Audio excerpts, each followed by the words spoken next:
So let's start today's session together. So in this environment, let's inquire into something together. Actually, our mind is very sensitive to various things around us. We know what is not good, don't we? Because the mind can perceive the conflict, the aggression. It's kind of a pettiness or closeness or exclusiveness.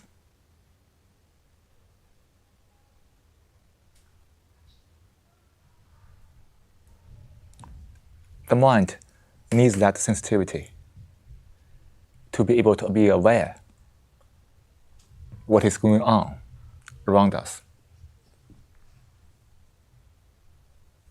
Perceiving what is not good, can the mind come upon what is good, the goodness? Obviously, it is not a concept or an idea or a theory. All of those things have no meaning. When one deals with the actual living, the life now,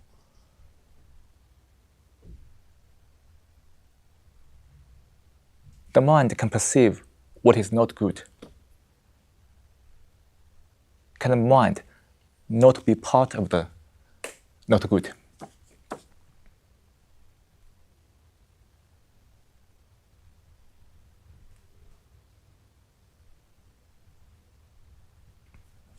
Obviously, human beings tend to imitate each other or conform to something, a pattern laid down by a society, by an authority.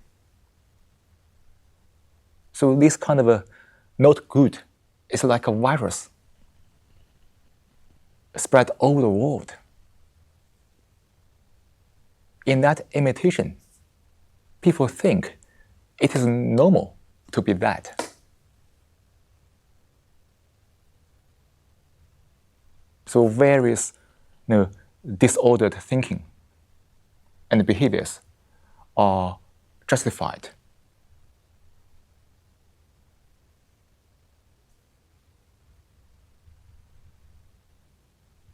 This is what is going on all the time throughout the world. In the imitation and the conformity to the whole society, the whole environment one is living in, one is no longer aware of what is being good.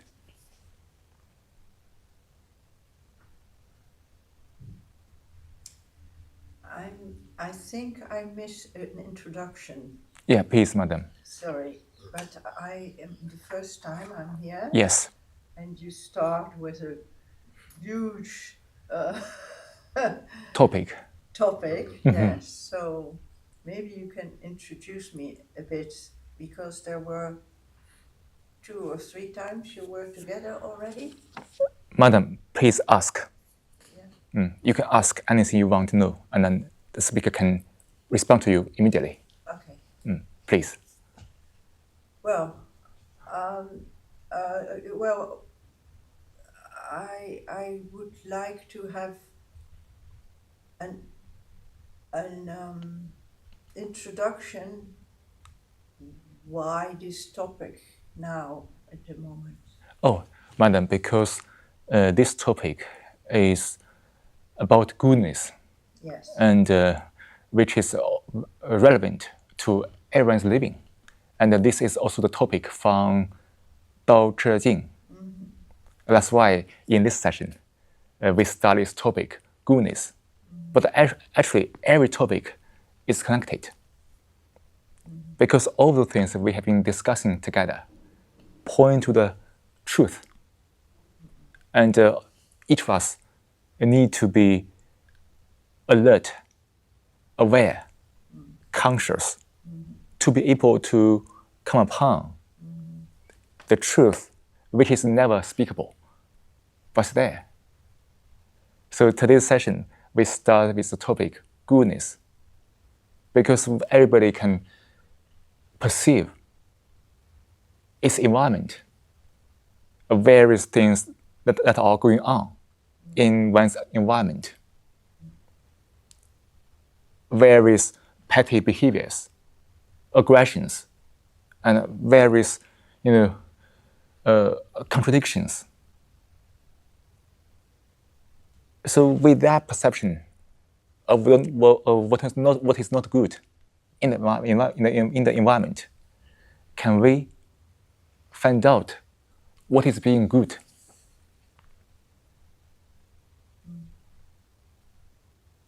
Obviously, our life is full of challenges. This whole world is rather commercial.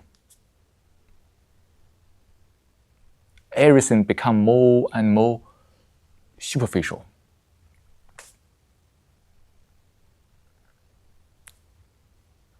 The commercialism and the consumerism is taking over everything in our life. Now, all those things denies goodness. People conform to this way of living, being commercial, selling, buying all the time. At the same time, everybody is confused about their living.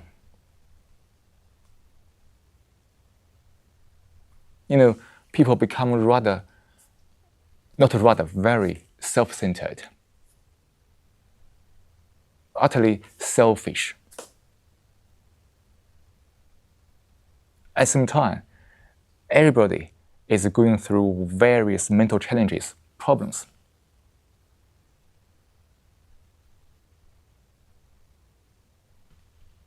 Now, the ego, this kind of self-centeredness, is permeating the whole environment.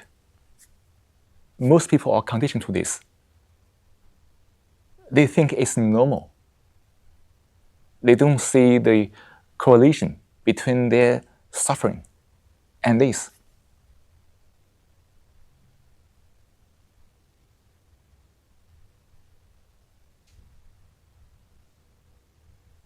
And that's bringing about tremendous issues to our life, tremendous confusion.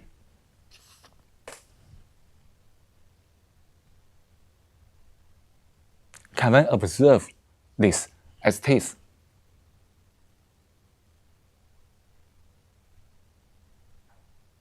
Which means that we just observe it without any judgment, emotions, or denial, or justification. Just observe the fact.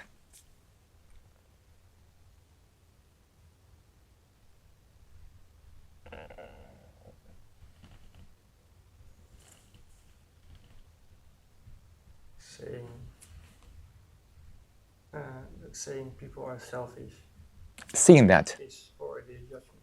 No, just seeing the fact, not the verse. Oh, you say people are being more selfish. Yes. Can you see the fact, not depend on the speaker's verse? Just see the fact, perceive that, without any judgment or emotions or, But isn't that a judgment already? No, sir. The speaker makes a statement that people are very selfish. But please don't get trapped in the verse, but see what this sentence are pointing to. And what is it pointing to? No, this state of being self-important, egocentric, doing one wants to do without considering anything. Is that the only explanation? Sorry? Is that the only explanation you can give to the behavior The explanation for what? for what you see? No, sir. We're just seeing. We're not explaining anything. We're just observing that. Yeah, but you're giving an example. So can you see the fact with the help or without the help of those words? Is that clear? Yeah, please, sir. The way I would try to put it, maybe because the words are, when you say selfish, it comes with a big load, right? So maybe another way to say it is that people are driven by the sense of self. It's maybe a more neutral way to say it. It's not a judgment to say, oh, you're a selfish person and that's bad, but rather you perceive yourself and that is the driver for most of your behaviors. That's the way I interpret it, at least. Will you feel better when you using that, when you hear that expression, sir? Maybe the point is, what's the difference between a fact and a judgment? Judgment, merely some words, some explanations, right? I understand. But the fact is it is that. It's beyond the verse. We can use verse to point to that, but words are never the thing. See the thing, not merely get entangled with words.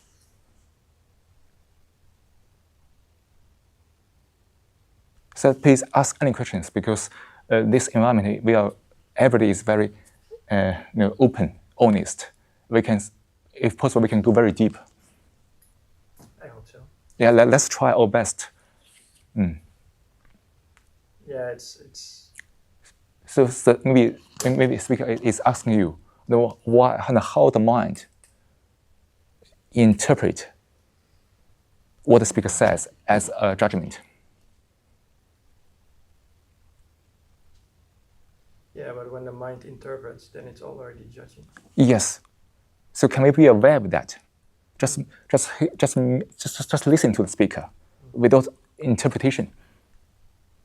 Because I think this habit may be rather common in our daily life.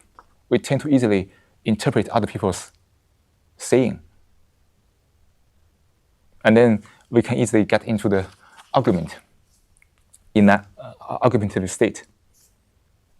So now can we listen and at the same time be aware of this tendency to interpret?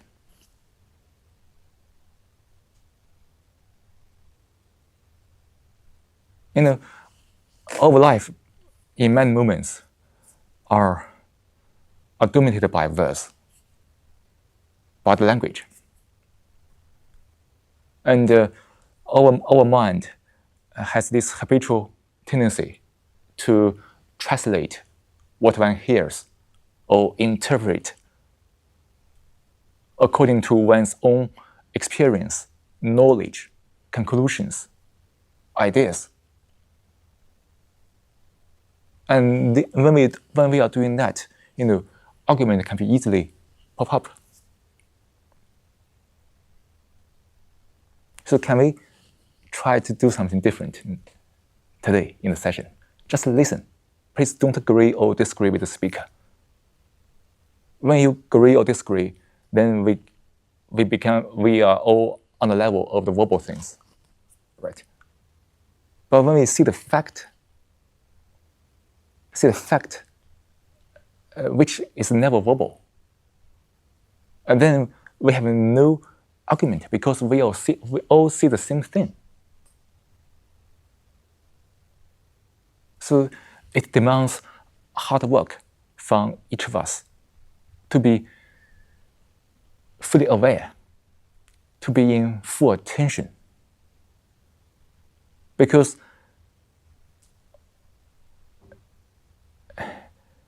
if the speaker is allowed, he likes to point out that most people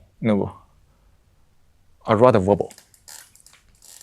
The mind has been so entangled with language, with very subtle expressions.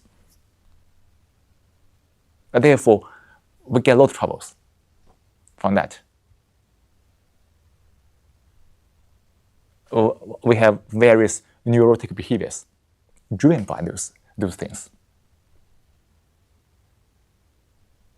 So is that possible for one just simply be aware of everything?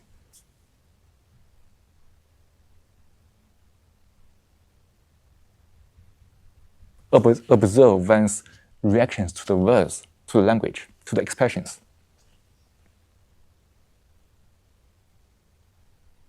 Because when one does not observe the reaction to the words, the reaction immediately hijacks that person. Then there's argument. And then with that argument, people have various problems. This bitterness. But all those things can be avoided when the mind can give full attention to everything. Can you explain? Yeah, please. Make it a bit more clear what you mean when you say everything. For example, when I hear somebody speaking to me, I must be aware of my reaction to his words, his expressions. That awareness prevents me from being trapped in that reaction. At the same time, the mind is listening to figure out what one is actually speaking to, talking about. So that's the work I need to do every time I converse or communicate with anybody. First, not get trapped in the verse. Second, find out what one wants to say. He may have different expressions. It doesn't matter. But I need to find out what he really wants to express. But you see, in everyday life, we tend to be trapped by the reactions to other people's expressions. And then the communication comes to a stop. And we have misunderstandings. And those misunderstandings bring about extra obstacle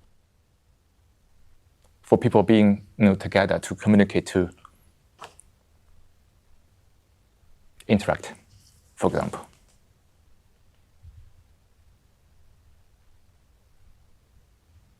Maybe the speaker can give another example. So when I hear somebody, like somebody is speaking to me, can my mind also be aware the whole environment?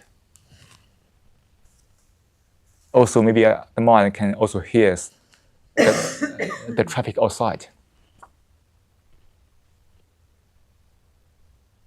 So when I'm listening to somebody, I'm also be aware of all the environment around it. I'm not concentrating on what he says. I'm not concentrating. I'm in full attention.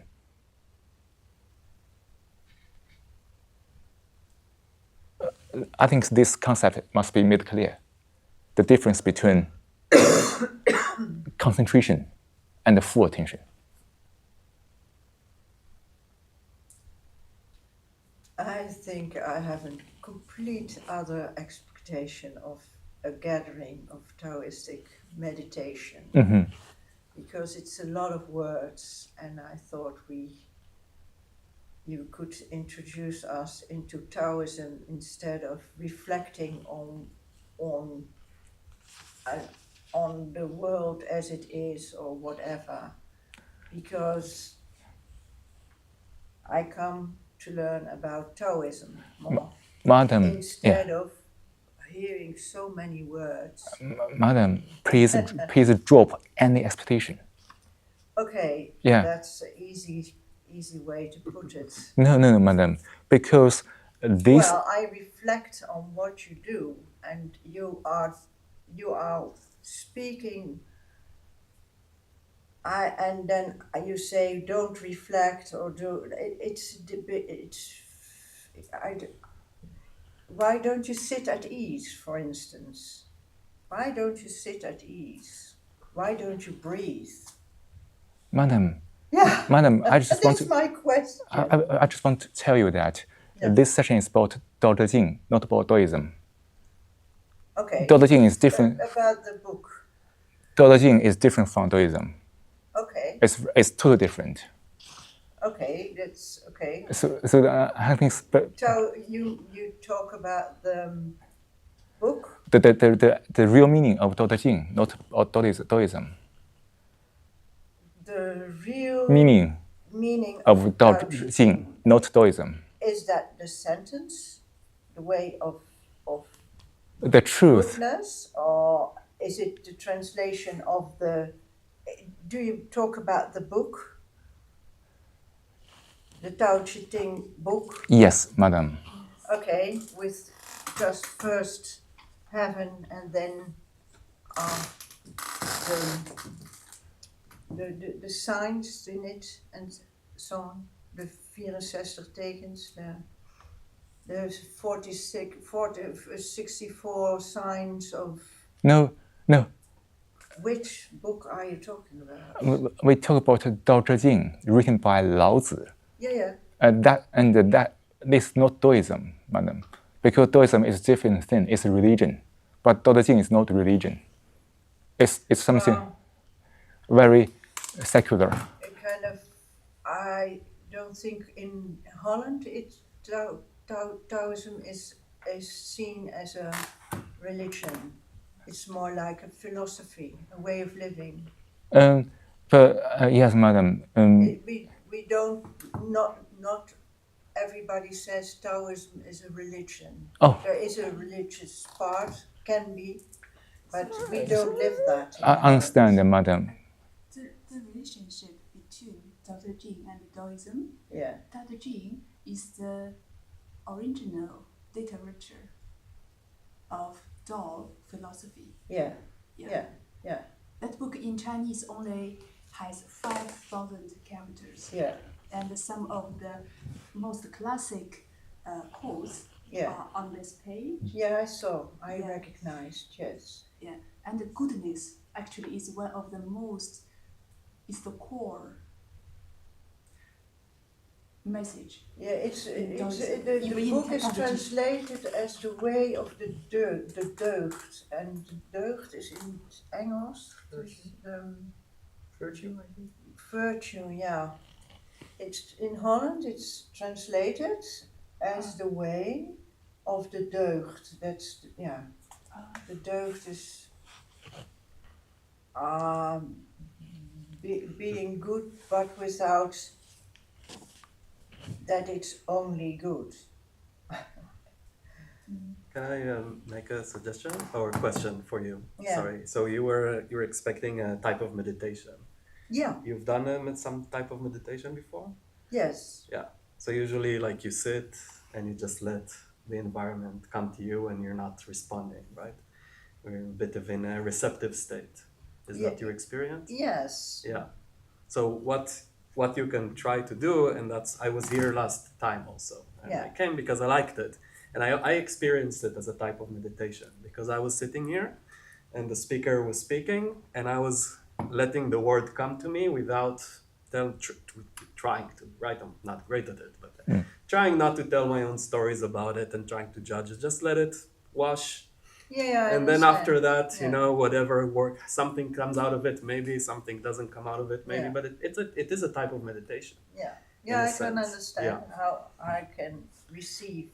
Yeah. How I'm present in this way. Right. But still,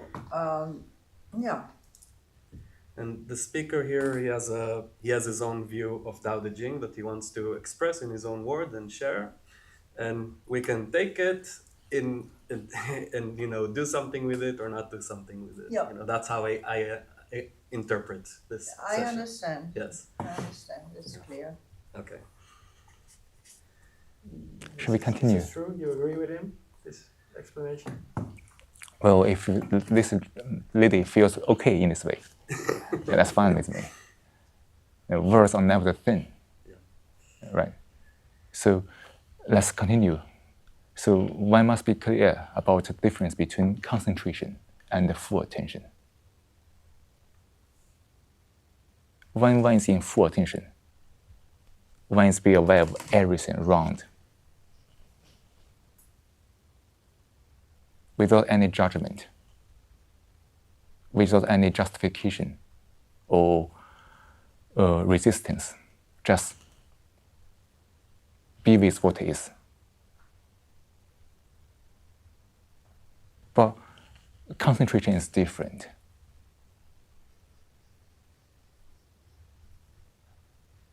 What is behind the concentration is effort.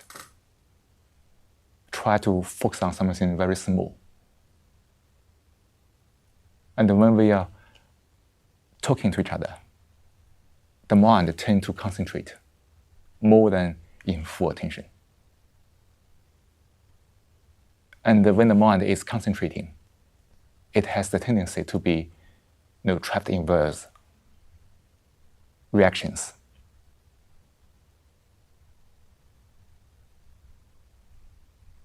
And the question is that, is that possible for one to be in full attention? To compound, what is full attention?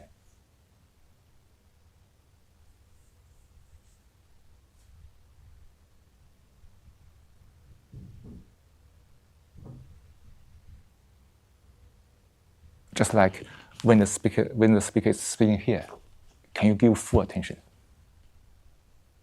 Not merely concentrating on his words. Because those words themselves have no meaning. But when we really give full attention, those words may point to something that we can perceive together.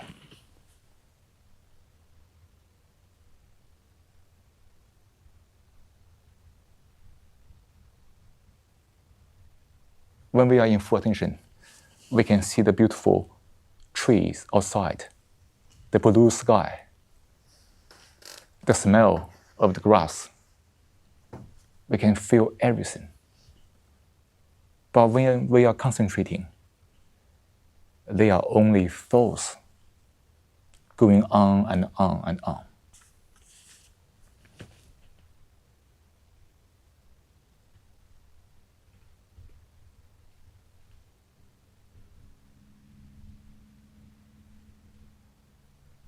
Can we see the fact of that? Or try to approach that fact?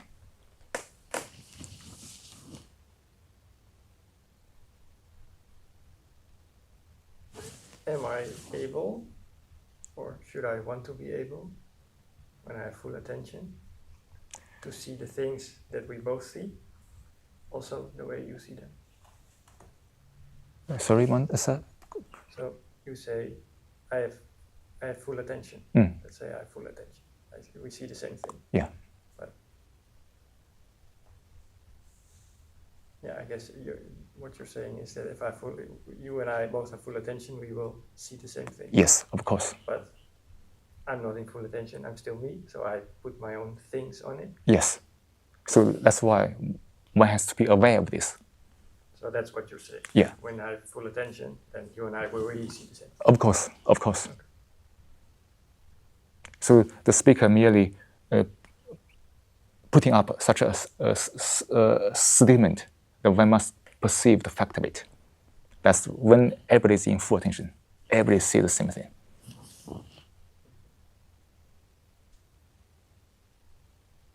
But when the mind is concentrating, the concentration is unique. Everybody sees different things, have different experiences, feelings. And all those things divide us. Everybody concentrates on different things. Therefore, have different perceptions, different views, ideas, conclusions.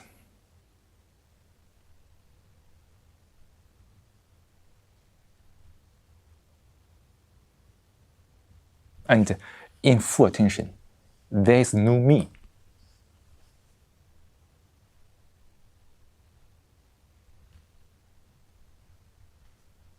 In full attention, there's no me. When the mind is really aware of everything, not only outwardly, but also inwardly, there's no me at all. That is scary. Please be with that feeling. Thank you for being honest. Be with that.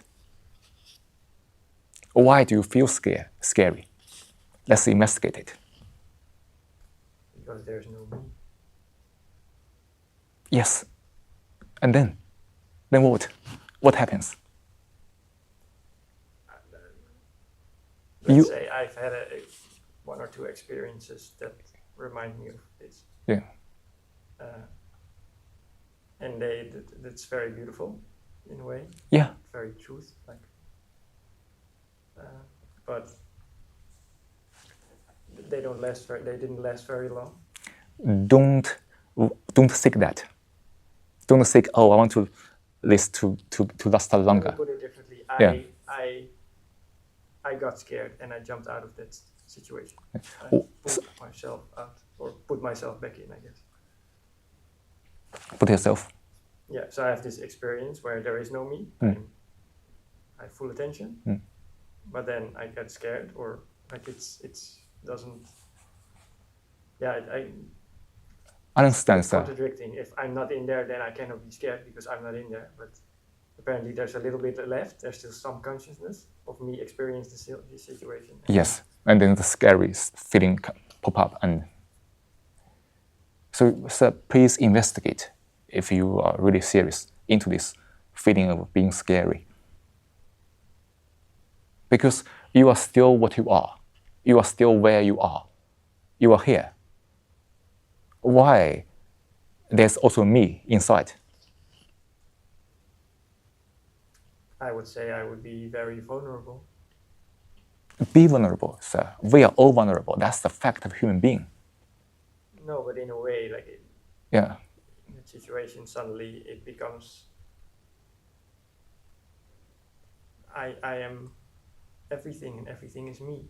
So suddenly all the things that I do in my normal life, where I'm just me with the ego, suddenly, you Suddenly the ego. you see and it's like a judgment, right? You suddenly see all the things I do normally in my life, all the decisions that I make. Sorry. The decisions that I make, Okay. like the bad things that I do, Yeah. whatever. That comes then clear. Like I'm basically doing it to myself at such a point. So if you see this way, you mean that the mind is afraid of the ending something. Free of ending something? Yeah, because the mind is scary. It means that the mind is afraid of ending something. The mind is afraid of ending the me. Yeah. Or we can say the mind is afraid of death. Is that so? But everybody will die eventually. Yeah, I wouldn't call it death. It's more like becoming alive, being born, or being part of everything. So. Sorry, sir, you mean what is being part of life?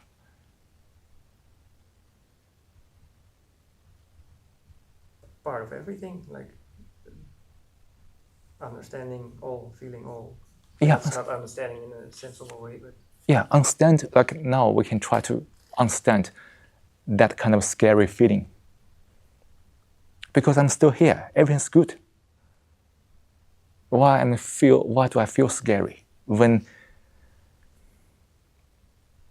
I'm in full attention, or when I just move over to the full attention a little bit? Are you here? I mean, there's no me, and the whole body is here.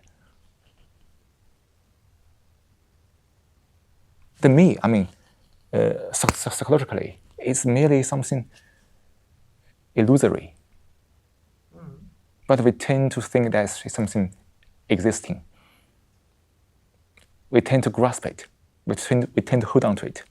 We want to eternalize it. But it is merely a product of the disordered state of mind. When the mind is in full attention, everything is gone. There's no me.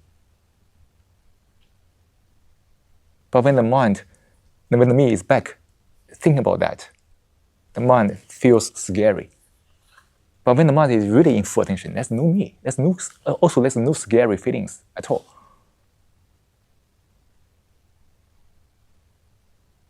You know this out of experience? Or? The speaker says what he has gone through and what he is going through all the time. And the speaker said that when one is in full attention completely, there's no me, there's no scary feelings. It is just what is. The mind is seeing what is as it is. This moment here. But when the me comes back, thinking about that, and then this sense of ending something, ending the me, brings this feeling of fear. But when one is really in full attention, there's no me, there's no fear at all.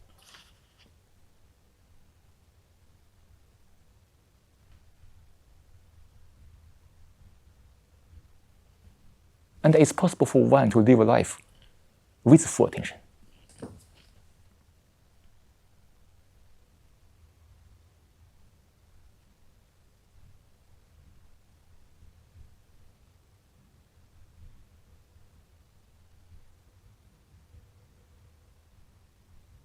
Without the me. Without the me. The speaker now is putting up that question. Can one to go into it to find out for oneself? It's not about you should do something or not do something. We don't do that. But can one live a life with full attention?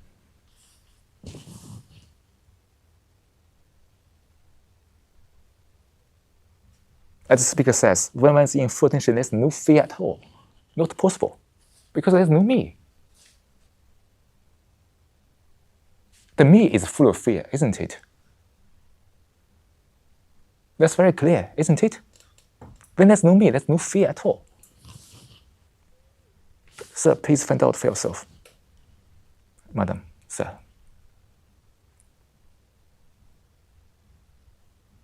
That's only what is.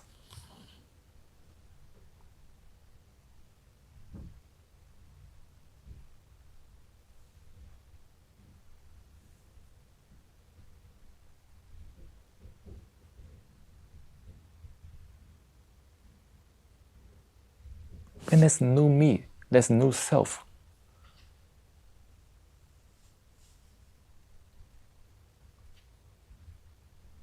The mind will come upon what is goodness. Being good.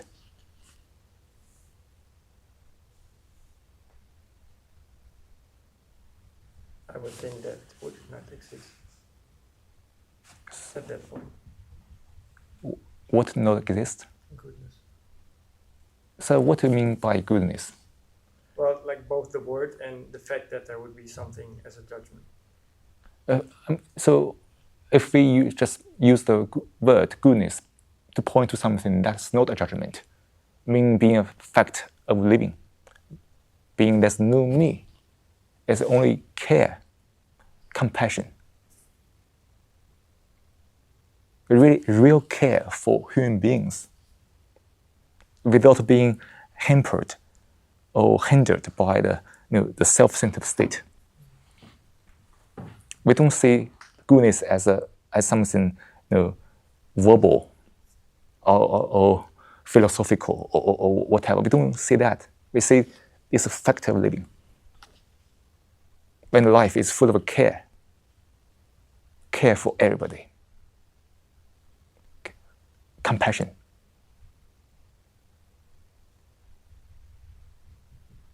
Is the care and compassion naturally occurring? So when there is no me, and Of course, you are. Of course, Yeah. because you are one with everybody, everything. The energy has no boundary.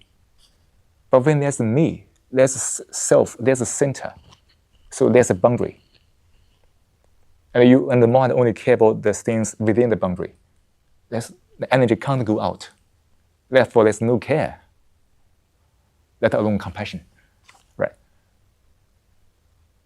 And in that boundary, there are endless conflict, contradiction, and also fear.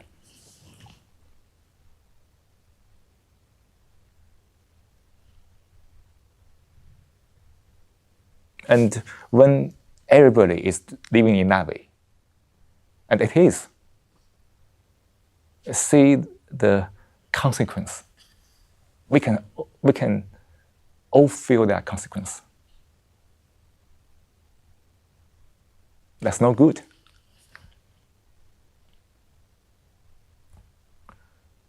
That's not good.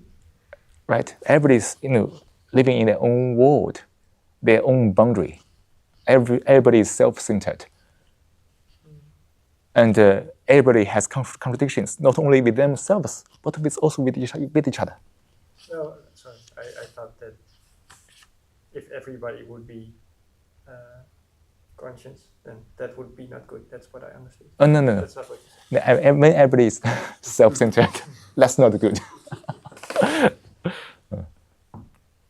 So that's why it is very urgent, actually, for anyone who is really earnest and serious to come upon what is full attention and find out whether it's possible to live a life with full attention.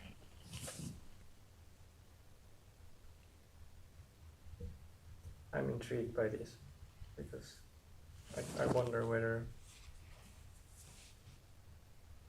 if there is such a thing as life or full life or Such a thing, what is that?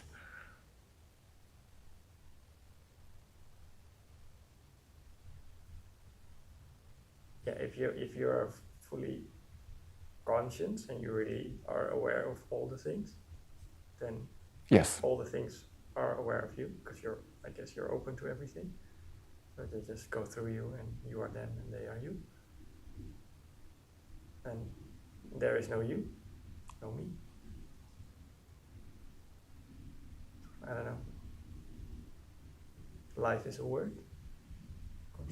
In this context, it's always So can our life be not verbal, but actual and authentic?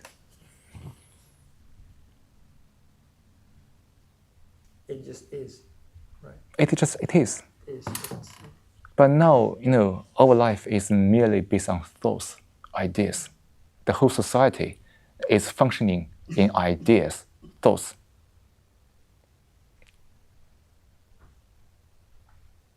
It's no longer natural. In living in thoughts, we create this concept of the self, the me. And everybody living with that me, the concept. So the whole society becomes utterly individualistic.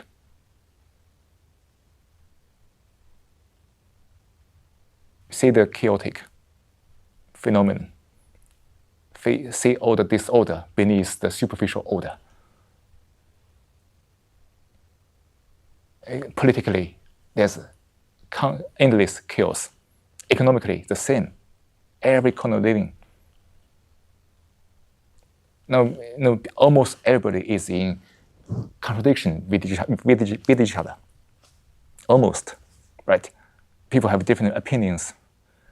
I would completely agree with you, but the all conscious, whatever I can be, would say it is the way it is because it needs to be that way. and there's no other way for it to be. Please don't, sir, please don't make such a very quick conclusion. We observe that, and we see it is what it is, but can we go beyond it? Or not merely stay with that superficial thing. We can go beyond it. Yeah, it is so. The whole world is like this now. There's no question about it. But can one go beyond it? It can, but it has not reached a point for it to be. Like for myself, sir, like as a human being, I don't care about anybody else, whether they can reach or not. I must go beyond it. I see the chaos, I see the conflict, I see the endless contradiction, this the meaningless of living. I must go beyond it. I must find out what it is actually taking place in the world. If I want ketchup from the bottle and it's empty, I squeeze it, right? But now, if I have a glass bottle, I need to squeeze really hard. Sorry, sir? If I want to get ketchup from an empty bottle, I squeeze it. But if it's a glass bottle, I have to squeeze really hard. Sir, please don't imagine that way, because that imagination only gives you misunderstanding. This topic is not, we must be very careful. Any possible analogy or imagination only bring about further thoughts that can prevent us from seeing the truth. Don't say it's difficult or not. Find out for yourself, sir. Otherwise, you see. I'm not saying it's difficult. My point is that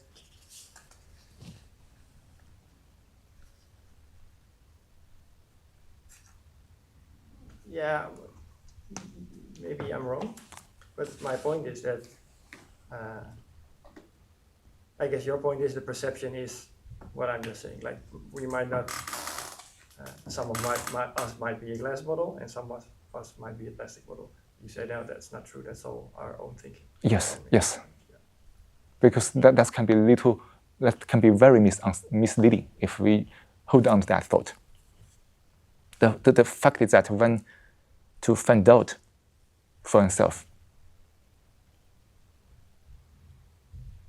we don't resist to this phenomenon. There's no point to resist, right? Because it is already what it is.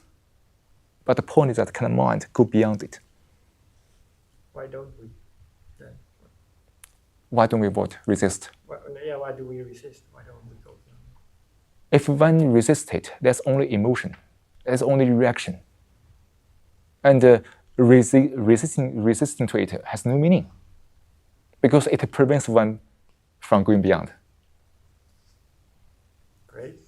Right? Because when, for example, when I'm resisting to the phenomenon, I'm still in entanglement with it. Therefore, I can't go beyond it. But when I see clearly what is going on, I see the danger of entanglement. I see the danger of resistance. I put aside everything. Then I go beyond it. But I don't. So do I?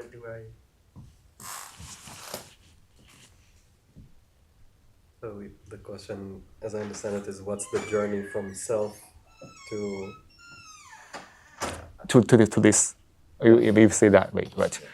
But sir, I understand this. But the speaker also saying that it demands tremendous work, diligence from one to end the ego, to compound what is full attention, and live a life in full attention. It demands one's very serious attitude, the eagerness, diligence.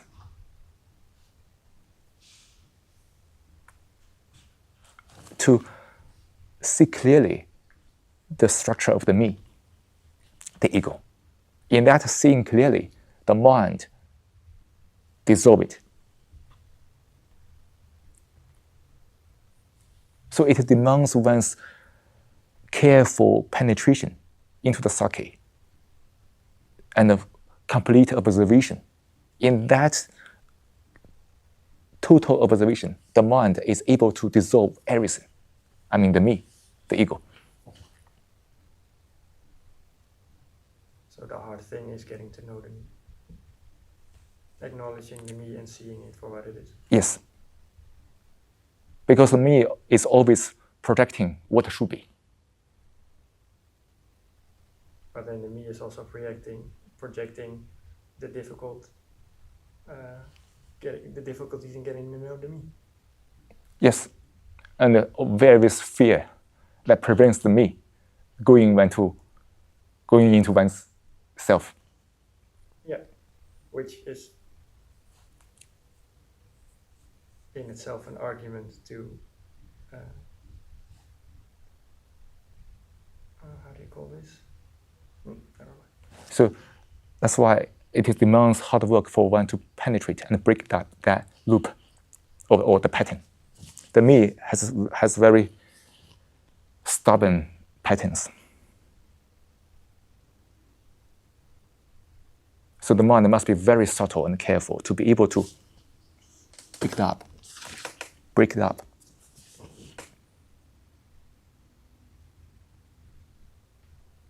What was it, your experience?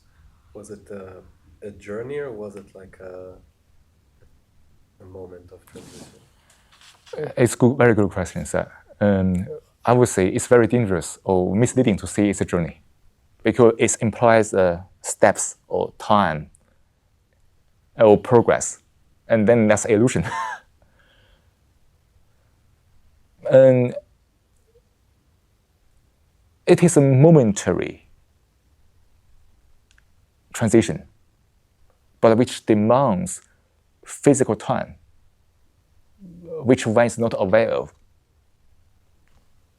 Is that clear? Me too. So, like one grew up from a baby to a man, he grew up, but he can't be aware of it every day. The similar way. So one really have this momentary transition, but there's also, the neurons need to change, which takes physical time, which is beyond one's consciousness.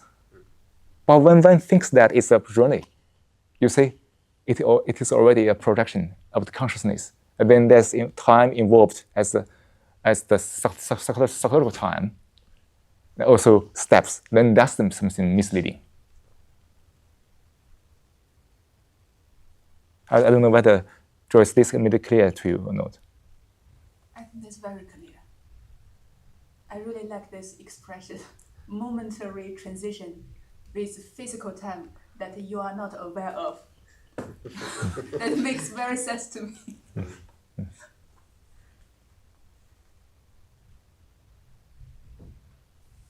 Yeah, I would say you walk a journey, but your destination is with every step. It's there every step of the way. That might be. Don't think of that, because if you think it's easy to think now for you to as something a journey or steps. What matters is you do. No, but I said both. Right? Yes. You take the journey, take the step, but your destination is there every step of the way. Like it's there, but it's not. Or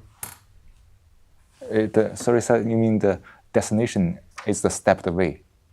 is there. Because the destination is there every step of the way. The destination is there every step of the way. Yeah. Well, I would suggest no thinking that way, because even thinking that way is also misleading. Don't imagine it.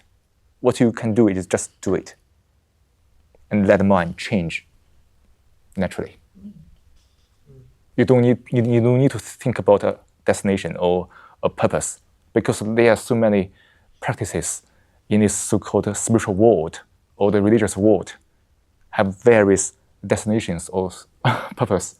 They are all misleading.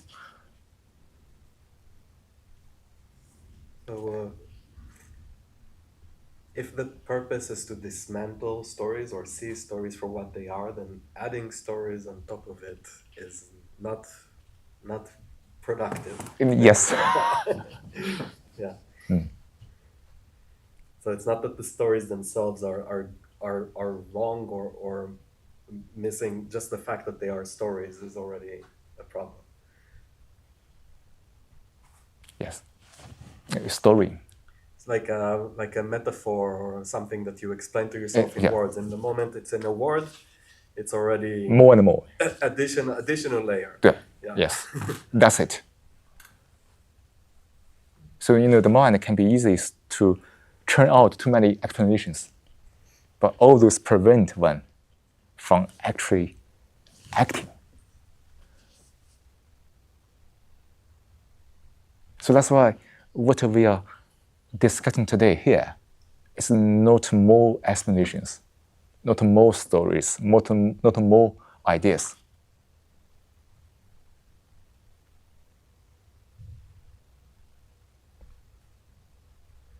But all those can point to this action.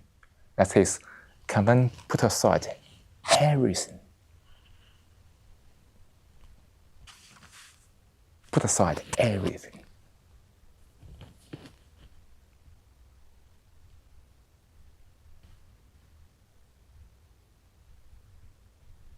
That is to be free from any entanglement with anything. There's no entanglement at all.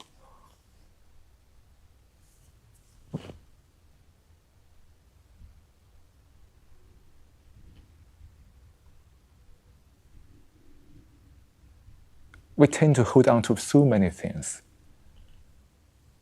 Is that possible to put aside everything? Just put aside.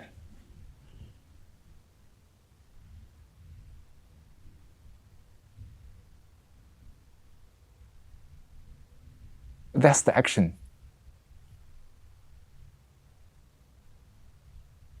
We need to do now. Put aside all the explanations, theories, ideas. Just be quiet now.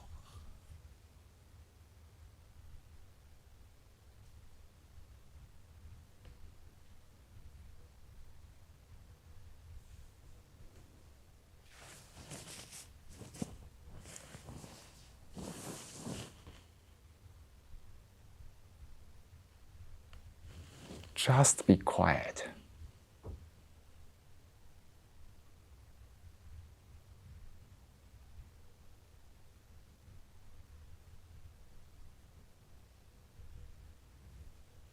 Put aside all the ambitions, all the dreams, all the targets, all the plans. Just put aside.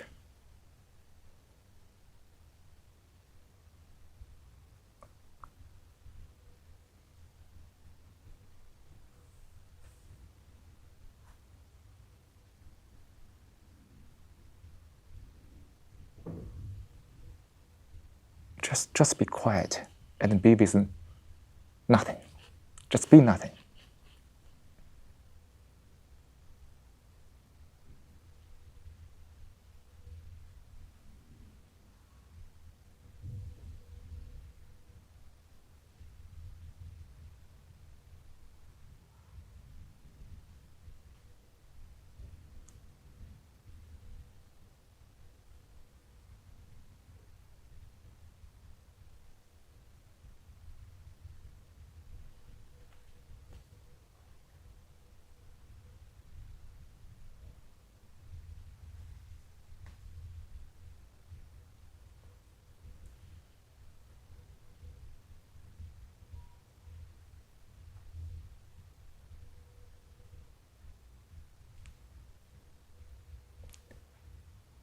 Can the mind end the state of being chattering? You say again? Can the mind end the state of being chattering?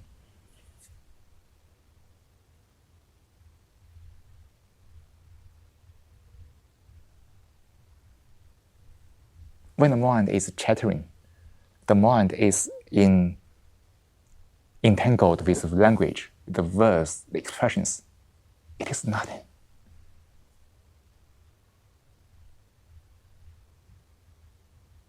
But in that entanglement, the mind feels there's something, which is an illusion.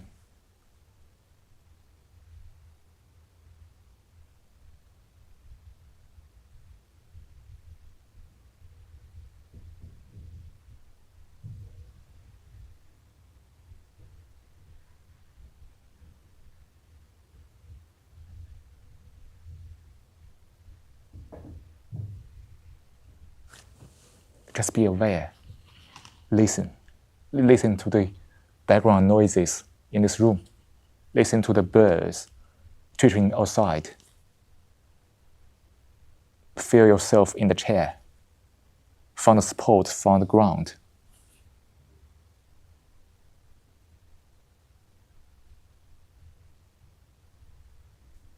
Be aware of any tendency to concentrate and not concentrate.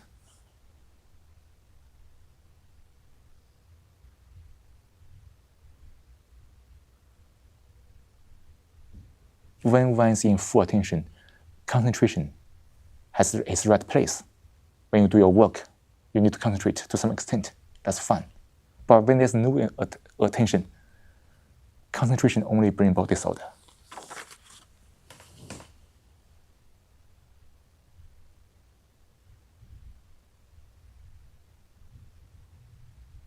We can say it again. In full attention, concentration has its place for your work, for your life. But when there's no full attention, concentration will only lead to disorder.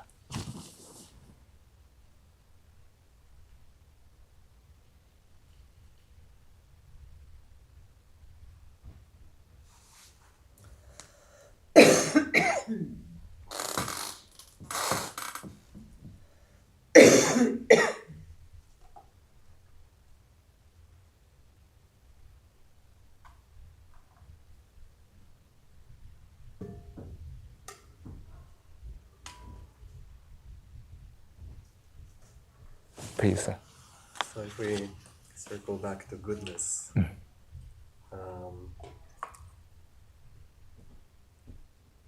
I don't really know how to explain it, but it seems that if you are able to find this balance between concentration and awareness, then goodness might not even be something you need to explain so much. Good is just flowers. Yeah. Flowers naturally, right? So trying to be good or trying to avoid badness, that's not really the thing. No, yeah.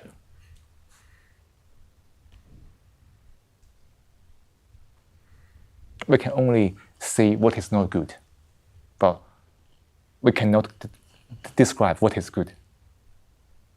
We can negate something.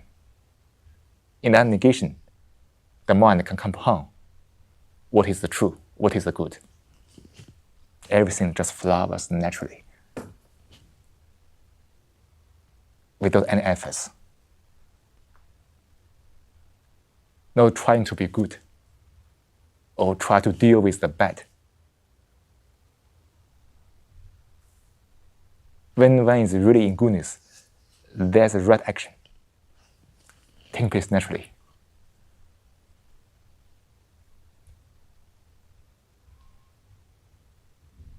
I like the irony of having a subject for today and talking about it, and the conclusion being, don't worry about it. Sorry, sir, I don't quite catch you. What do you mean? Well, this is a subject for today, right? Yes. That's why we're here. Yes. And then the conclusion is basically like, don't worry about it.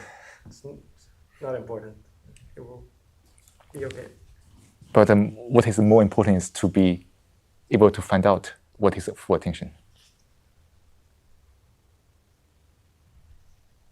Right. To be in that state.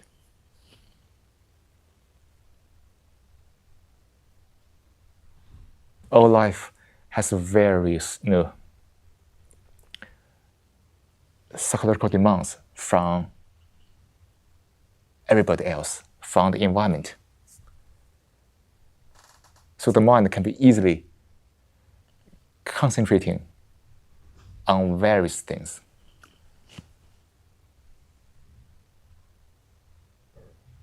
And then life is inevitably unbalanced, trapped by various holes created by the concentration. Is there any point to, you say that that's the point, or point is to explore awareness, right? To practice that, to try to achieve that. Yes, sir. So it is, as the speaker says, it is very urgent to do that. Very urgent. Why urgent? Why do you choose that? Urgent because all of our issues are created by this problem of lack of attention. And lack of attention, we still want to solve the issues. Then we create more concentration. So we trapped in the issues, creating more issues, and want to solve more issues. Then it is an endless loop. But when one is really in full attention, all the problems are gone. Otherwise, the mind will be busy all the time, perhaps for the lifetime, to deal with various endless issues. Is my awareness or my level of awareness, does it have any relationship to anybody else or anything else? Your level of awareness is related to anybody else? Is that your question? So what do you mean by the word related? Is my ability to be aware in any way dependent on anything else? Is your awareness is independent of anything? Is that what you mean? Yeah. What do you mean by the word independent? Well, you made the point that it's necessary because a lot of things are happening and it's all because of certain things. But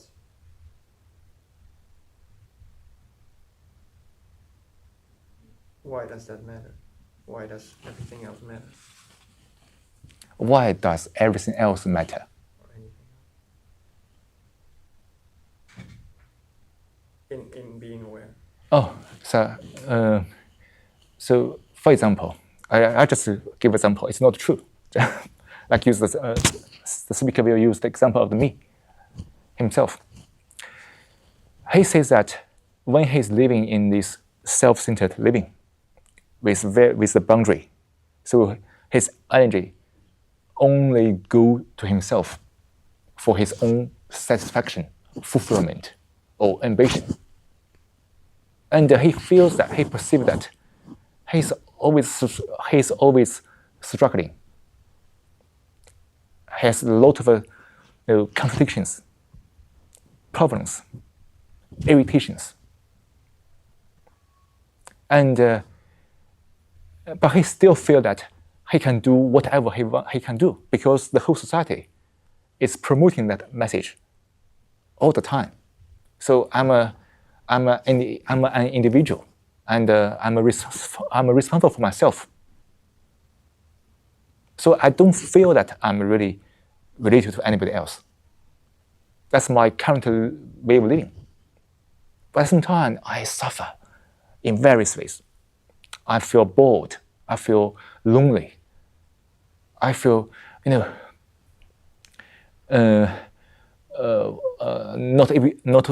able to be fulfilled myself.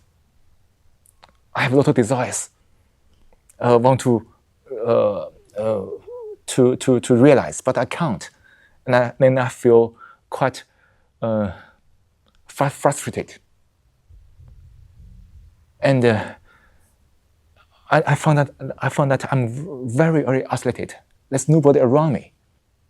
And everybody has their own opinions or views.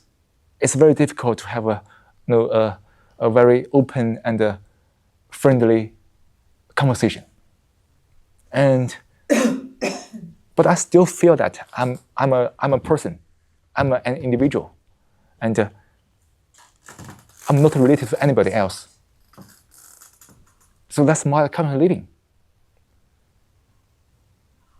And as I become older and older, I feel more and more necessary to deal with my suffering. Because over the years, I don't feel that. I feel that the suffering is mounting. I want to deal with that. So I began to observe myself, to dig into the psyche of the me. And because I have tried various ways and nothing helped, I attended a group or joined a religion, follow some rituals, or doing some various practices. Nothing really helped. I'm still where I was. So I put aside all those things. I began to dig into the me, the self. So I began to realize that I must deal with that because I feel that all the issues are directly related to the me, to the ego. And being aware of the me, the ego, it's no longer my choice. Not that I choose to do that, but I have no choice. I must do that. Otherwise, my issue keeps pounding me all the time. So seeing that being aware is no longer a choice, now I just do that in my life. And when I dig into the psyche, seeing more and more clearly what is actually going on in the psyche, understanding more and more clearly the structure of the me.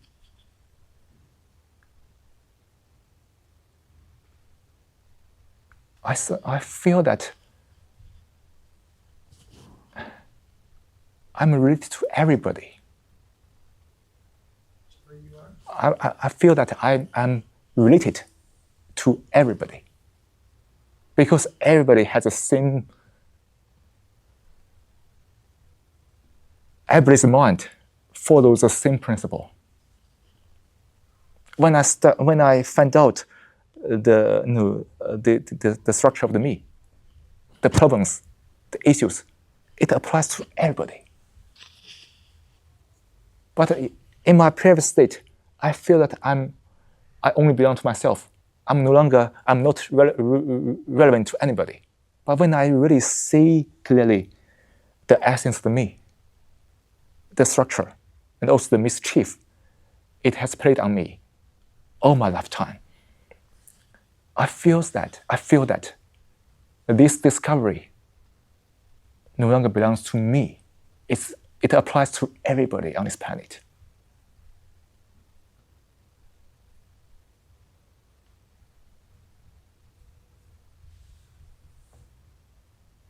And with that insight, I perceive the suffering of everybody. Because everybody's suffering has the same structure.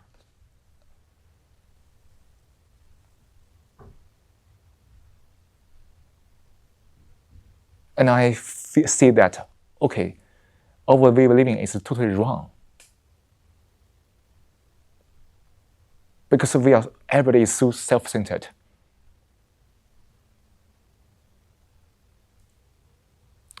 There's endless conflict, turbulence. And we all suffer. And everybody is doing their way to escape the suffering. But the suffering is never gone, it's there.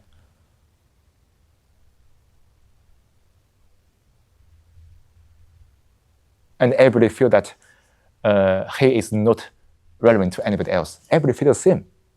And this pattern perpetuates this egocentric world, society. Everybody thinks that way. Amazing. But now I feel that that way of thinking is still the manifestation of the me, the ego. When the ego is gone, when I observe it carefully, totally, this connection is something natural.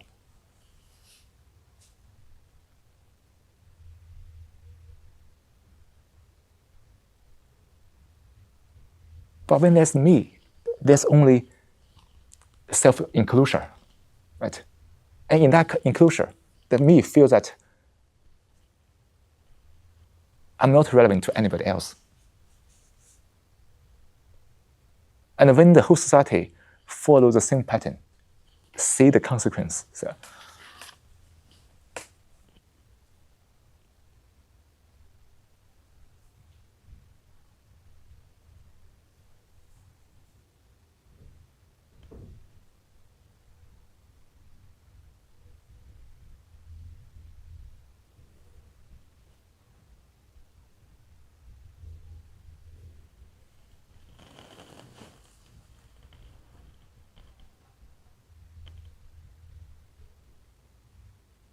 the whole society is trapped in that pattern.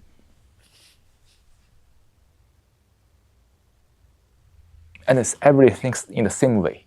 Therefore, there's a re-enhancement of that pattern. Yeah, I see your point. Can I? In my life, Yeah. I experience the same thing. Yeah. Can I break away from that pattern?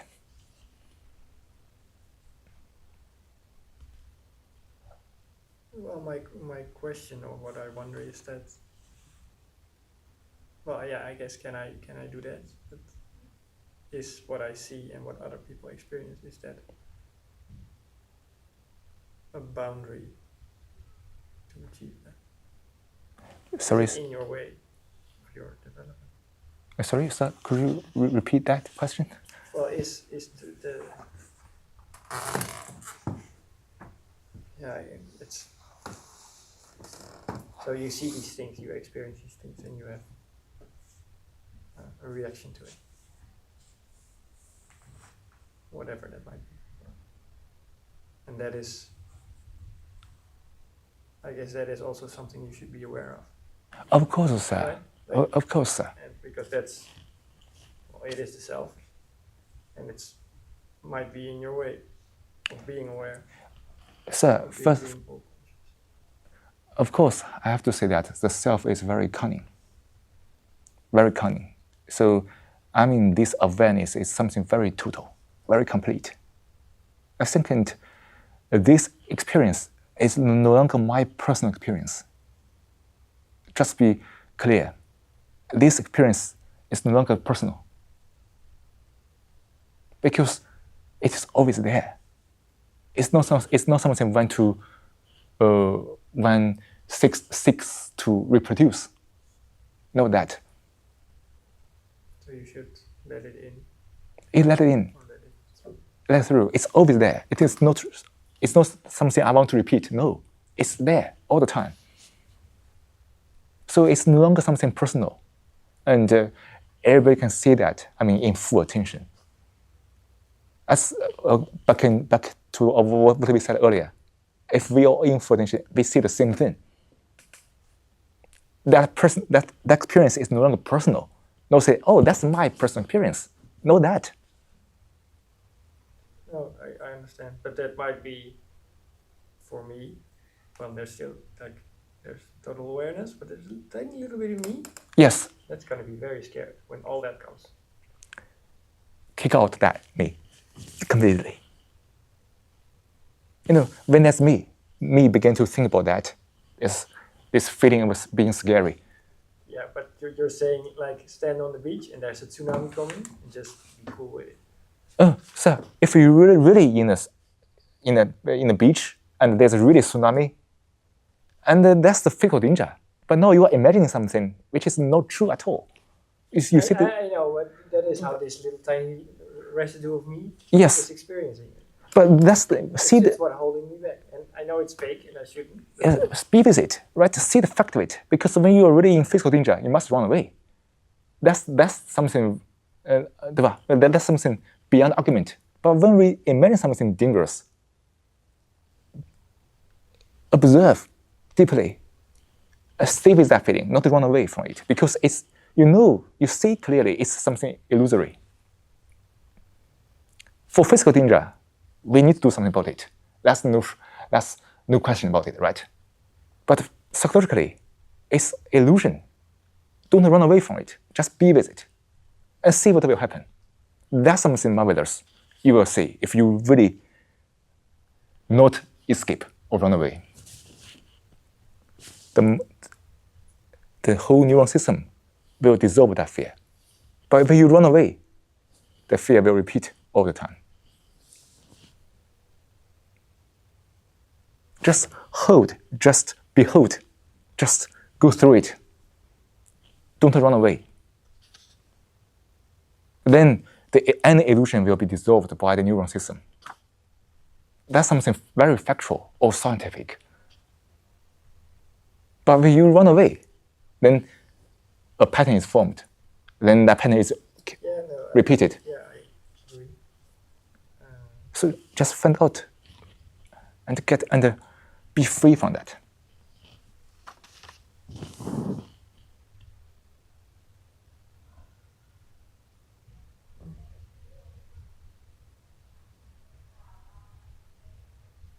Seriously. No, Yeah, I I mean, agree. yeah. It's what I.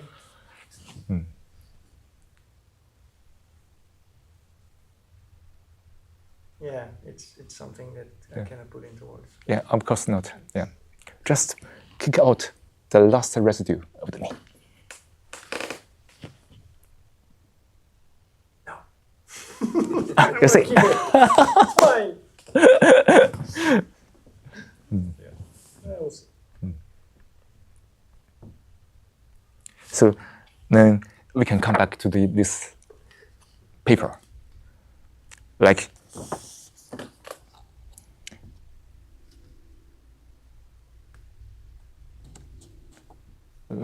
this sentence, in a living that denies truth, there's exhibited courtesy and loyalty. In guile and kindness, there's hypocrisy.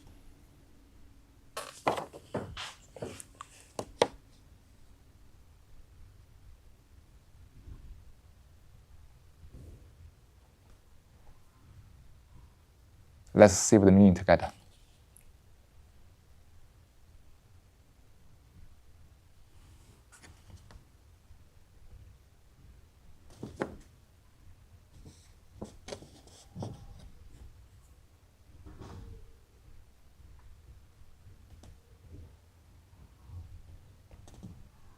What denies the truth?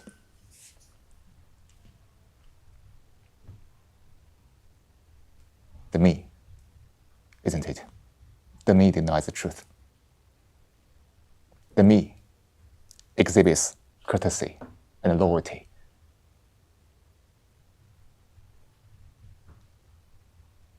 The me is very cunning. There's only hypocrisy. Is that so?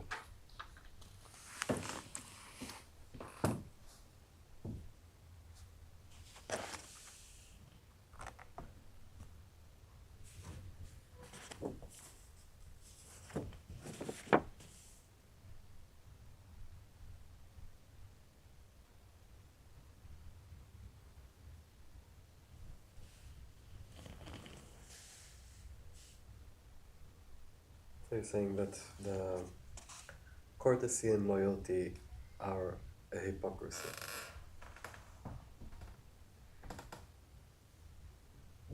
Isn't it?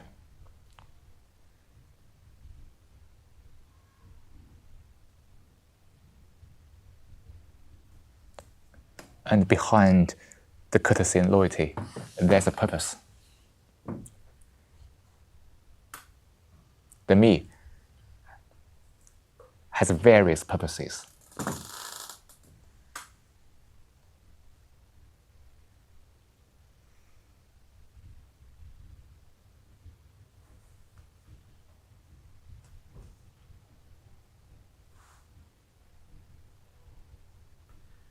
But you could say the same thing of disloyalty and No. whatever. No, we don't say that. We don't be careful about the language, because in English and also in the Western language, it is easy to say yes or no, the opposite. But that's the difficulty of translation. Don't think about the opposite. Like, of course, disloyalty is not a problem. Okay, let me say, Yeah. if you Mm. express a gesture of courtesy, does that yeah. We don't deny courtesy. We don't condemn loyalty. That's the point. I mean, courtesy and loyalty has its right place. But you see, now the courtesy and loyalty has go to stream. What happens? We don't say, yeah, you should not be courtesy, or you should not be loyal. It's pointless. But why? Now there are too much courtesy or too much loyalty. Can I say that? Yeah, please. So people respect and care when there is love. It's naturally. Naturally, yes. But courtesy and loyalty, sometimes it's a behavior which is calculated by the mind. Yes. The me is calculating how to behave. And also, so when you say the word disloyalty, what do you mean by that?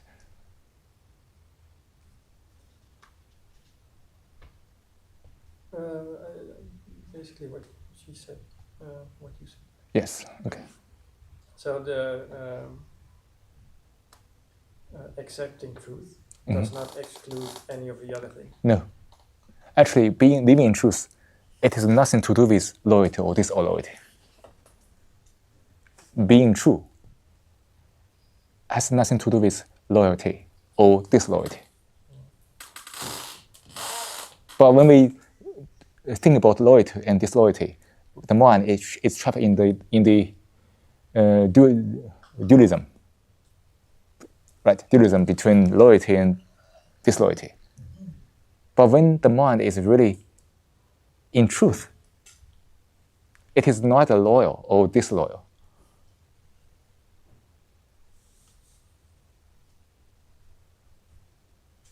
Yes. Good. But some others might think differently. So, Yeah.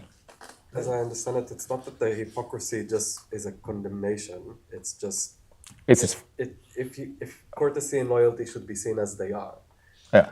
and they have a hypocritical aspect to them. Yes. Yes. It can have that. Yeah. Yeah. And it's not necessarily a bad thing. It's just what it is. You see the fact that and go beyond it. Yeah. It depends on where it's coming from, right? Yeah, I'm not trying to kind of analyze the situation or No. say it's in this case it's like this, in that case it's like that. Just like I'm trying to parse this sentence. So when there is courtesy and loyalty, it's evidence of a self manufacturing Yeah. something. Yeah. And that in itself is a hypocrisy, not necessarily because therefore it's bad to be loyal or it's bad to be courteous. It's just what it is. That's what I'm trying to say it without that the hypocrisy itself, it's not a judgment. It's a reflection. Yeah.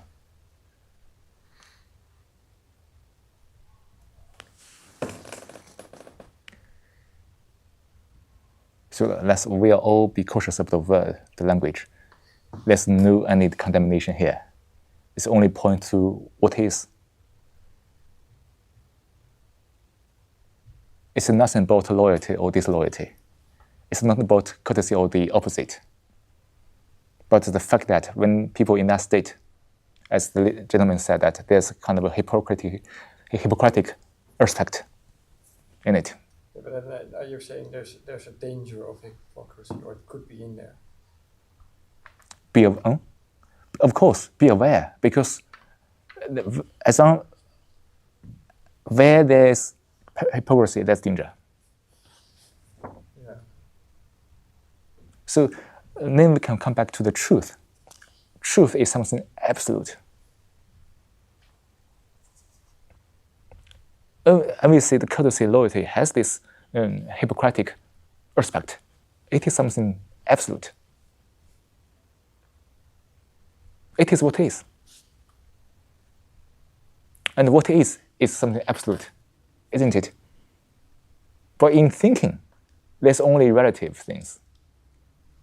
But what is, the fact is absolute.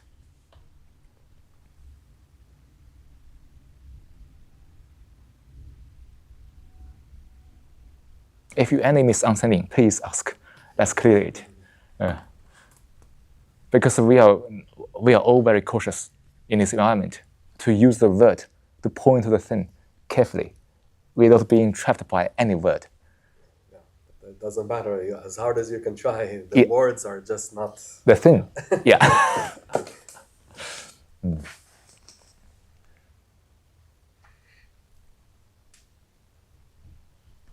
Let's continue. Yeah. No, it's. I wonder what's the point of the words at all, which is a good point to make. So you asked. If you are open to discussing things in any other way than words, then you would be open to investigating. So the speaker was before saying that the intention is not necessarily to understand the word, but to understand the message. You know, the words are the carrier of the message. Yeah. And they don't really capture the message 100%, and that's the problem Of all language. Yeah. Yeah. Of all languages, it's the same. Yeah. It's a very crude, tool compared to what's going on. Yeah. It's what drew me to Dao De Jing. But, Yeah. So we can see that, like, if a speaker remember correctly, in the first chapter of Dao De Jing, what is the first sentence of the Dao De Jing? In English. Truth that could be described is not the eternal truth. Yeah. Yeah, then when I heard that, I was hooked. But so that's why we can use the language, but we must go beyond language to perceive the actual, something absolute, something very certain. But the first thing we need to do is to be aware of various conclusions or viewpoints or opinions we have already accumulated, because that things can make us feel certain, but that's also something deceptive. Only when we start this journey with something with absolutely uncertain, then we can compound the something very certain. But if we carry on these opinions or ideas all the time, this explanation, this exploration only makes one feel uncertain, because what one has been held on to has been shaken, and then there's nothing to be found. But when one starts from this journey with everything put aside, knowing nothing, completely in uncertainty, and then when we'll compound something certain, which is beyond any words. can you and I understand one another at that point? Well, what do you mean? Can we? Yeah. Yeah, can't because we don't have to. So my question is like, if we go beyond words and we are conscious, So, can we experience each other still? Can we do something like we do with words? We communicate. But if we go beyond words, is there something else that so when we experience the same thing, do we know from one another? But we don't because there's no us. Not me. so is there experience that's not tainted by verse? Obviously, most people's experience are distorted by verse. Verse play a role in their experience. So therefore, there's endless self-deception. But when we really experience something without being tainted or distorted by verse, what's the point of experiencing it? When you experience it, finished. When one experiences that way, when it's very certain, everybody's mind follows the same principle. I don't need to confirm with somebody or ask somebody, do you have the same experience? I don't feel it's necessary to do that. Because those things are beyond the verse. I can perceive it directly without any distortion. That's it. I would want to share it with someone. Share it. Yeah. Can this be shared or not? Let's investigate it. The speaker said, the gentleman said that he wants to share it with other people. But this stuff can be shared or not. Share, what does it mean? What does the word share mean? I would say no because there's no I, so there's you in this. If we are there. That's only what is, and we as human beings can see what is. There's no point to share. Is that so? I can share with you food. That's fine. Share with you some water, a pancake. But for this thing, it is always there. It is up to everybody to perceive it, to see it. I can't share it with you or with anybody else. I can see that the mind is in its own enclosure. The mind is not in attention. He's not perceiving, and I can't help anything. Right? Yeah. Next question arises: why would I want to go there? Where? There. What is there?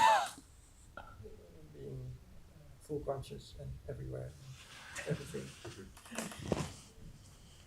So, as we said earlier in the session,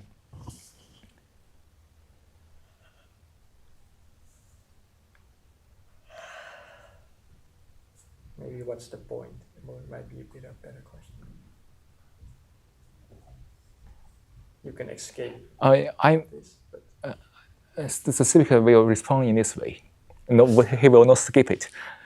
And he said he will say that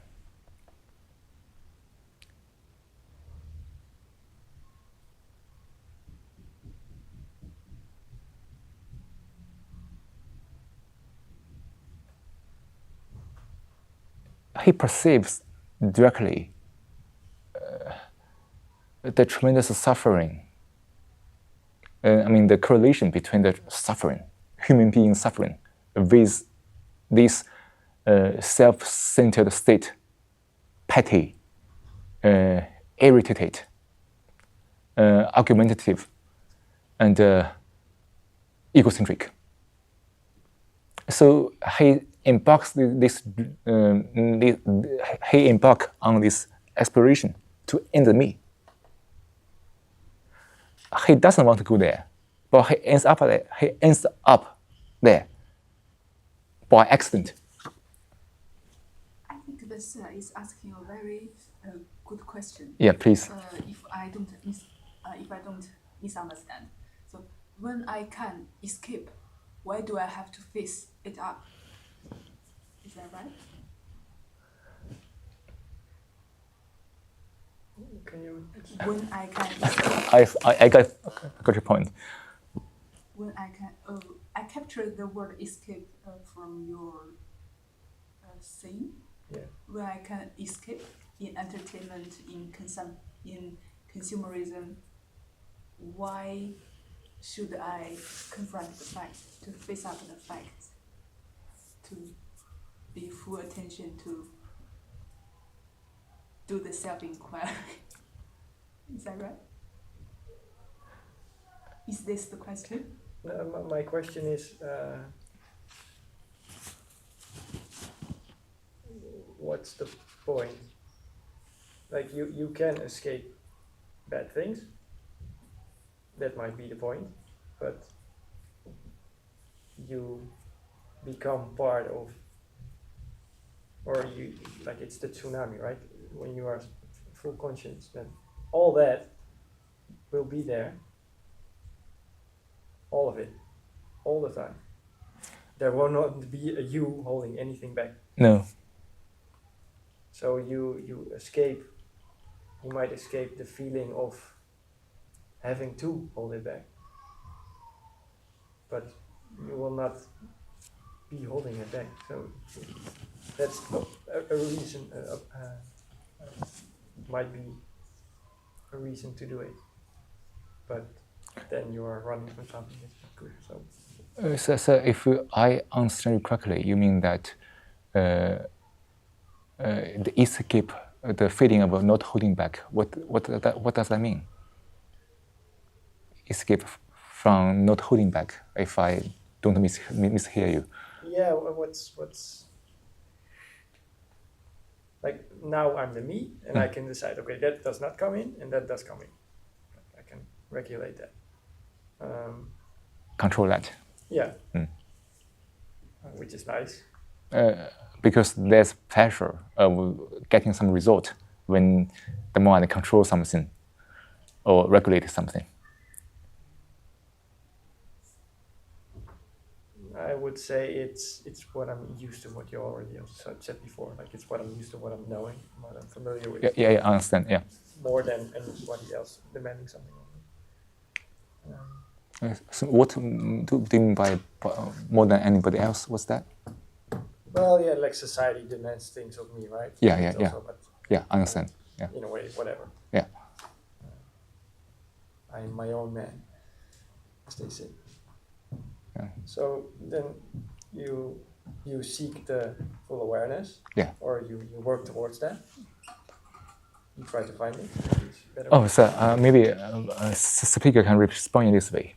So this full awareness is not his choice, or he want to work on it, want to achieve that. It was an accident. Well, he found that there's no way to escape from anything. And he sees the limitation or the trap of escaping. Now, why do human beings escape? What does escape mean? I think Joyce starts another topic. Why do we escape? Through what we escape? Pleasure, isn't it? We escape through pleasure. And the speaker, well, just take him as an example. He observed tremendously. He see that his suffering, not his suffering, everybody's suffering, is directly related to pleasure. When the fear, when the agony, it's totally at one with pleasure, but one still escaping from one's issues into pleasure. It's an endless trap. So when one sees the danger of seeking pleasure and escape through seeking pleasure, one stop escape. One stop escape. Full awareness is not a choice.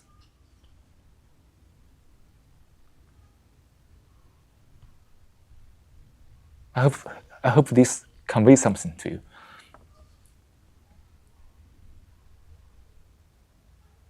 when I don't see the danger of the escaping through pleasure, when I don't see the correlation or the direct relationship between suffering and pleasure, I think being fully aware is a choice. So I may ask, what is the point of doing that? When I'm asking that, I think that's a choice, that's an option. But to the speaker, he sees the fact of this relationship between the suffering, human beings, the tremendous suffering and pleasure seeking. Therefore, he embodies that understanding by not escape.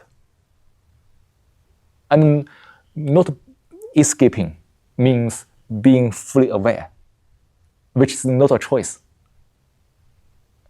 which is not an option. Because only the me, the self, is making choice, options. That's a side effect of wanting to end your suffering. Or Sorry? So it's a consequence. Like you wanna limit your suffering by limiting your ego, the self, and a consequence of that is that you will become full aware. And in fully aware, so the mind ends all the sufferings. In fully aware, in full attention, there's no ego.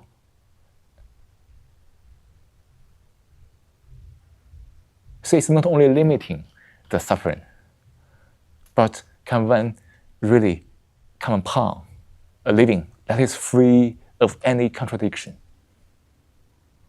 that is never tainted by the ego.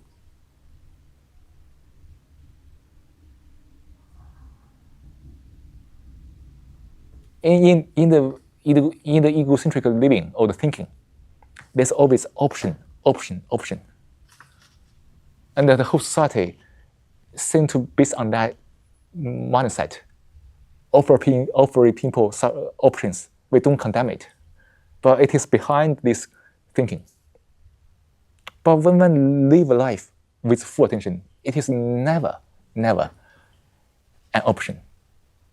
Because that implies the ending of the ego. Which means, well, it's another topic, but let's just simply use that word, death. Death is not an option. The death of the me, the ego, is not an option. Right? But when the mind is thinking, the self-centered thinking, everything is banalized. I don't know that word, it makes sense or not. Banalized as an option. Something such a huge, something total is being reduced to something as an option.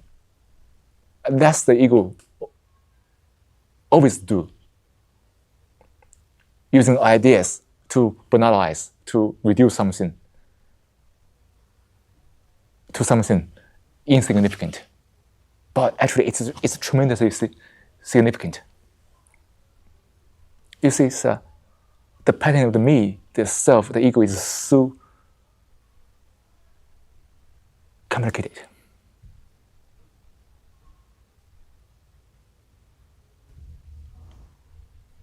We need to observe it carefully, completely.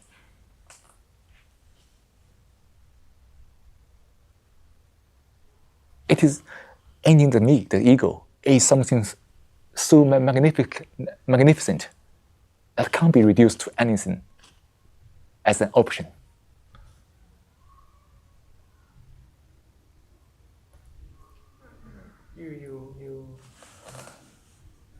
How should I interpret this? It's so magnificent because you're in awe of it, or it's so big that... Because it has a tremendous meaning to our living. Because that's points to the fact, the truth of living.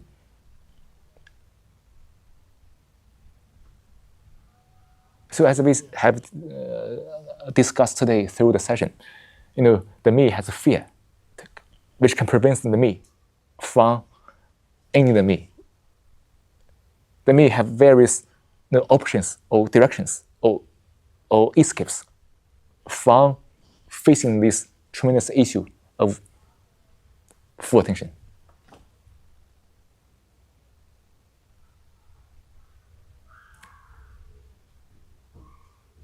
So it is for one to observe completely, see the correlations, the direct relation between suffering, pleasure, the me, the ego. They are point to one thing, probably, which is beyond the word, but it's one thing which can be very simple, but beyond the words.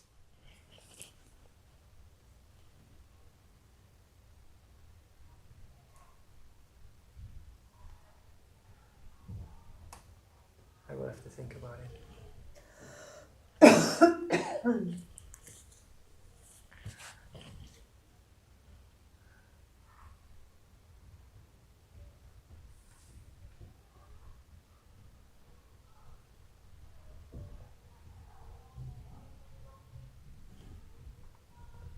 Maybe before we finish this session, let's have a look at the last paragraph. Here.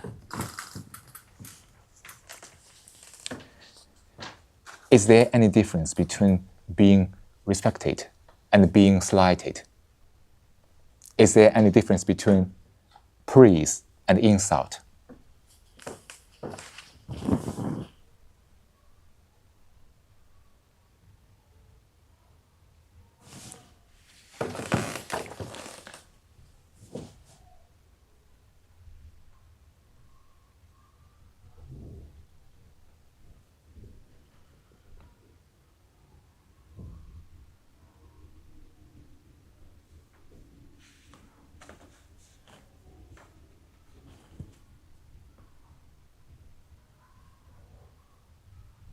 What is your answer, madam and gentlemen, at the moment?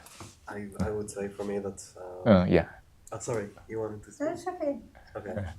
Those are very self-driven words, like a kind of a parsing of what's happening, like a narrative over what's happening. Am I being praised or insulted is it's how things that are happening are relating to the self. That's basically the what these things mean. Yeah. You, madam? Yeah, for me it's quite natural that things are changing. So also the object and also the view to the object is changing. So for me it's one of the other of the coin. It's one coin with both sides. So yeah.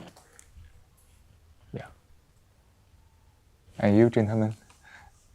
So, It says nothing about me what somebody else says about me. It says something about them, and even for them, it's really not. Yeah. One person will say one thing and the other will say another. Yeah, and Really sometimes it's okay to be slighted. I mean, or to be praised. It's not a matter of being. yes. No. It's also kind of Artificial. amusement Yes. between people to express what they think about you or about each other. Yeah. And still, it can be also very, well, in an internet with friends and with family, it's good to exchange views and energy. For me, yeah. Can I also add that my experience is that when the self is very large, then everything that happens has some relationship to it, you know. And you might say something, and I might take it as an insult because, you know, I'm the center of everything that's happening, you know. So whether I'm being respected or being slighted, everything that's happening is always being judged in that prism because the self is so big, and everything is, from the perspective of the self, is how it's relating to the self. You know? Yeah, but it's also a question of taste. It relates to yourself. What do you mean? When somebody expresses an opinion about something, if like praises you or dislikes you. So when the me, when the self, when the ego is active, it always he like to be praised or respected, and don't want to be insulted or slighted. But actually, either being respected or being slighted triggers the me, the self. Like you could say that it's like an indicator, right? Yeah. So somebody has an opinion about you, and then you can use that to let it point to your me. So like when somebody is like insulting me, I observe it. Okay, that's his opinion about me. But if I take that opinion seriously, I mean, he will trick the me inside me, and then all kinds of feelings and complications will follow. At the same time, when somebody praises me, I also be very cautious, because that praise can also, activate the self, the me. It sounds pleasurable to be praised or respected, but I also see the danger of that because the me can be easily activated. So I treat the respect and insult as the same. I don't take it into the heart.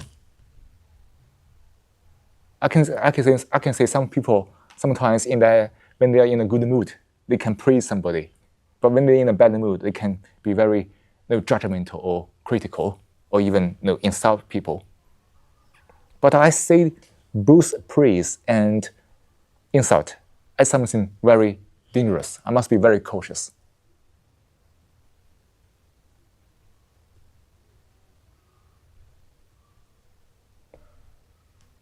And when somebody keeps praising me, I feel very uncomfortable because I feel the danger of it. It's that's the tricky part of the pleasure. Because the very core of the pleasure is the me, isn't it? Yeah. I must be aware of that. Being aware of it, not being trapped in it. No, but that's how you can use it then, right? Yeah. Because if I praise you, Yeah. you say, "Oh, I feel good." But I feel very dangerous because the me can be easily activated to function subconsciously to create issues and mischiefs. Trying to get more praise. Yeah, for example. But then you are. So I have a ball. This is the me. You praise me, which is the ball, Yeah. and that's me. And then the ball will go bigger because the me likes that. When I was belittled by somebody else, for example, also the me. Yeah, but now you can use this sentence and what it says to take that ball, the me, and see where it is. Because you praise me or insult, and then you do this to the ball. Me. So the problem is that you can recognize where that insult is going. Yes. The target, and you can use this sentence and use people's compliments and insults to recognize the me in you. Of course, you are right. But back to our daily life, can we live a life without the me? Otherwise, when the me is there, when they praise somebody, praise me, the me will become immediately expanding. Only when I can do it is when I live a deep life with full attention. I can deal with anybody's praise or insult. Otherwise, as long as the me is always active. That's not the point I'm trying to make.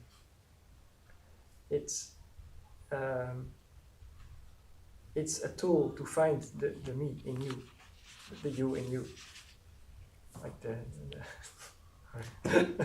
It's also kind of communication. I Ye- mean, I praise you, it's my communication towards you. And maybe not to your ego, but just, it's also kind of energy. Yes. I mean, it's not to, and yeah, when it becomes a kind of belief, oh, they praise me, oh, I'm wonderful, that's very outside of your own existence. But if you, because it's also people, and also when people insult you, sometimes it's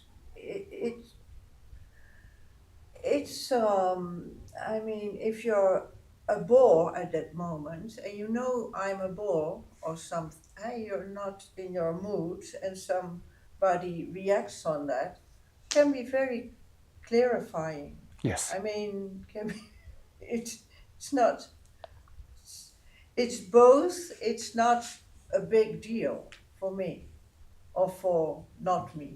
I don't mind. I understand what he means, madam. Yeah? Yes, because either praise or insult are something verbal, and then one must observe completely, not being trapped or dominated by the verbal thing. Yeah, it's not truth. It's just a Some- moment. Just a moment with some verbal expressions, and then that not represent the truth. Yeah, for me. Or not me. Yeah, I understand what you mean, madam. Yeah, in a way. Yeah, yes. So I understand what you mean. Yes, that can be a mirror through which you can see the self, right? When somebody praise you or insult you, and you can use that moment as a mirror to see, oh, the me is activated. Is that what you mean? Yeah, you can find the me in you Yeah. by using this. And I can observe it, and can I end it? End the me. Or If connect. you so wish, then you can. Yeah, or connect to it. Yes. I mean, yeah, toch? It's not, that's what I feel if I hear you. I think it's also a kind of connection Why would you want to connect to it? with somebody. Connect with somebody. Why do you would like to do that? Well, you want to connect to the me, to the ego. I So don't think if I praise somebody or I offend somebody, I'm only, it's not, there are so many reasons or purposes or sometimes it's quite spontaneous or it's not and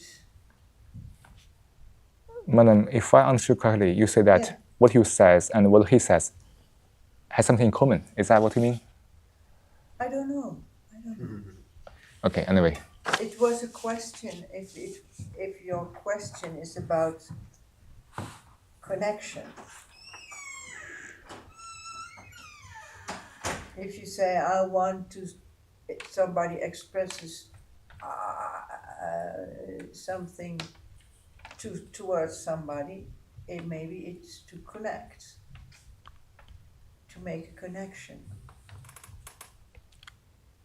Oh, it only leads to disconnection. Yeah, I think we already have a connection.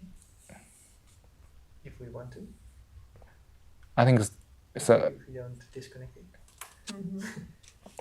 sorry? No, it's not about you and me. No, in general. Just Yeah. in general. Yeah, between people. So one is living in full attention. One is in connection with all the human beings.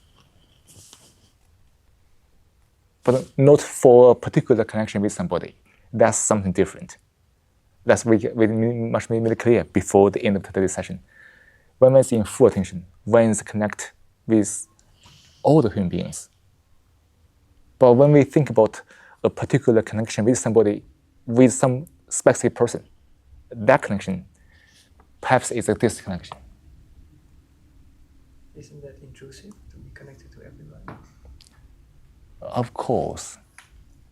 Maybe for next week. Maybe for next week. Can we take this? Of course, madam. Keep it, please. Yeah.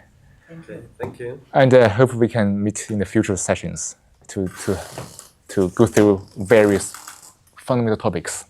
And then thank you for coming here. I hope all the best for the whole week. Yeah. I want to thank you, but Please. like I don't want to make your ego bigger. No. Not that it's too big. No, sir. I think we already connected in a way that we understand that we appreciate each other's work. Yeah. And stuff. Good. Okay.